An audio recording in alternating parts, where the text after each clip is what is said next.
Viral Science, the home of creativity.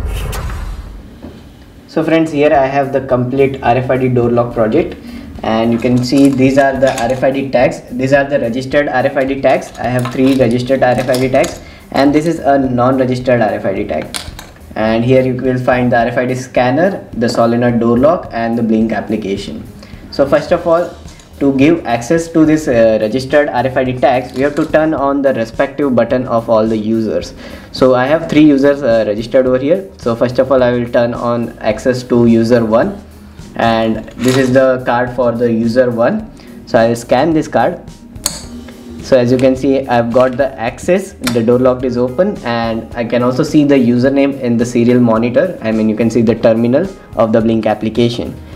So now I can also turn it off. So now no access will be given to the user 1. So again, I'll try to scan this card, and you can see it's not working. So now again, I'll try to turn on. Now I will on all the users, and we'll scan all these cards one by one. So as you can see, again it got the access, and you can see the username in the monitor. Now we'll try with the other RFID tags. Now the second user is also turned on in the blink application, so it will give access to this as well. So as you can see the name of the user, so I'll show it to you quickly. So you can see all the names of the users which are connected to this system.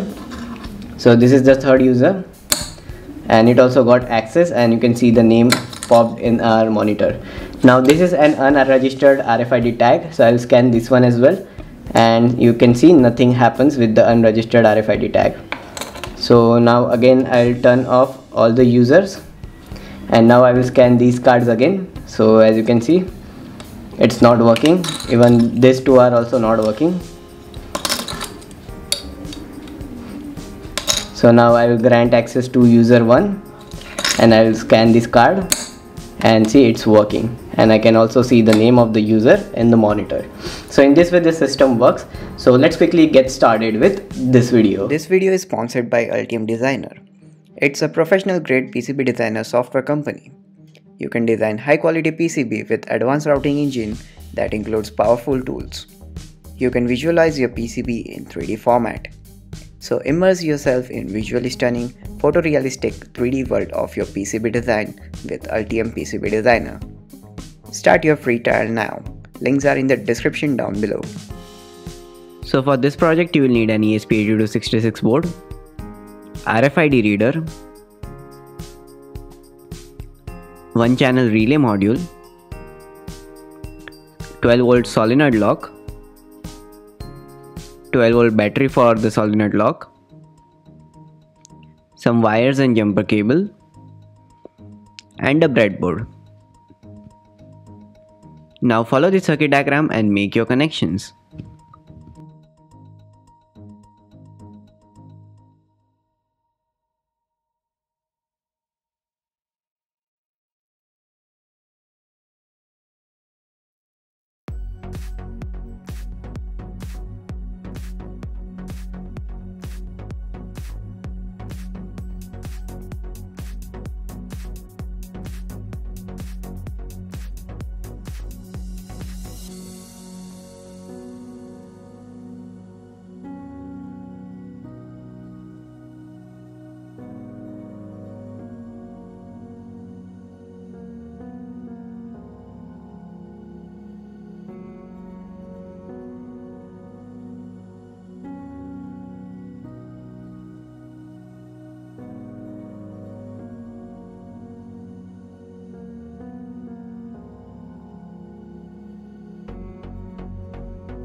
So after completing the connections, we'll connect this board to our computer.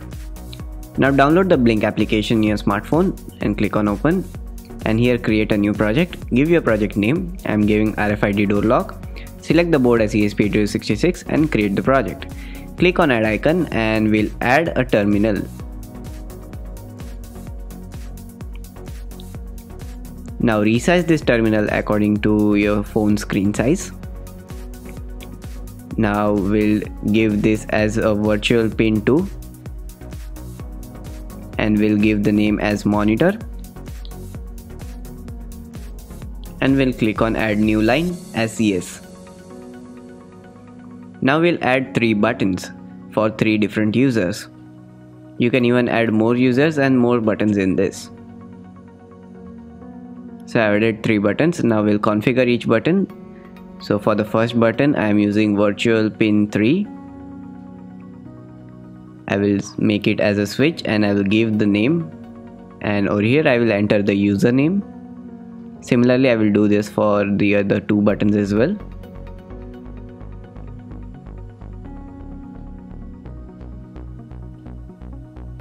You can even add a timer, so a user will be allowed access for the specific period of the time.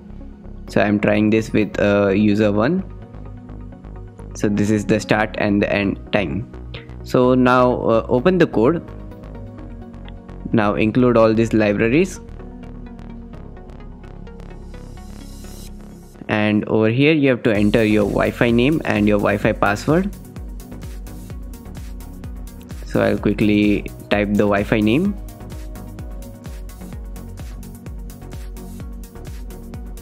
I'll enter my Wi-Fi password over here.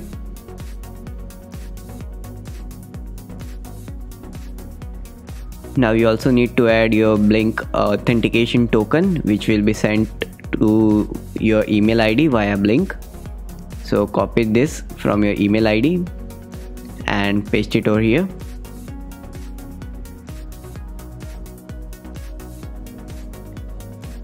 Now in the code, in this section you need to enter the RFID tags IDs. So to get these IDs, first we'll upload this code as it is. So to upload the code, we'll select the board.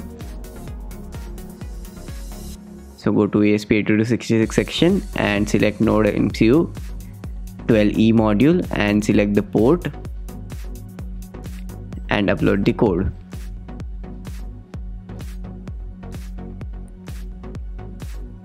After uploading the code, open the serial monitor. Over here select the baud rate as 9600 and it will get connected to your Wi-Fi. Now we'll scan our RFID tags over here, and by scanning the RFID tags you can see your RFID tag IDs on the serial monitor. So now copy these IDs to your notepad so that we can add this in our code later. So I am copying this.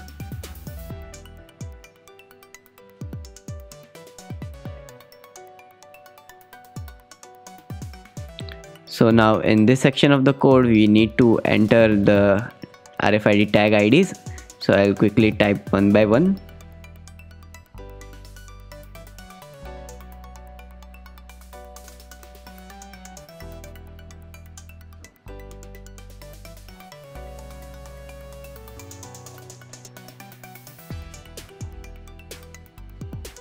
So in this way you have to enter the IDs for all the 3 users.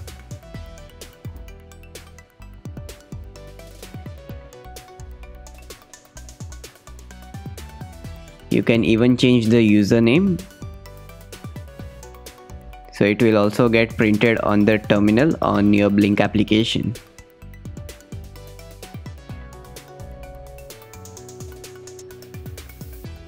So after changing the username, you just need to re-upload the code again.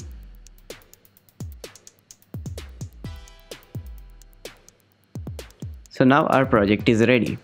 So these are the registered tags, and over here I am allowing access to all the 3 tags by pressing the on button. And now we'll scan the card. So let's see, and the door locked open, and you can even see the username on the Blink application terminal. So now I will also scan the other tags as well just to check it, and you can see the different username because it is associated to other user. Now I will turn off the access for this user, and now you can see I am scanning the tag, but it's not allowing access and the door lock is not getting open. So now I've allowed the access and the door locked open, and again you can see the same username because I scanned it twice. And now this is the third user, and the door locked open, and I can also see the name of the third user. Now this is an unregistered RFID tag, so as you can see I'm scanning it but nothing happens.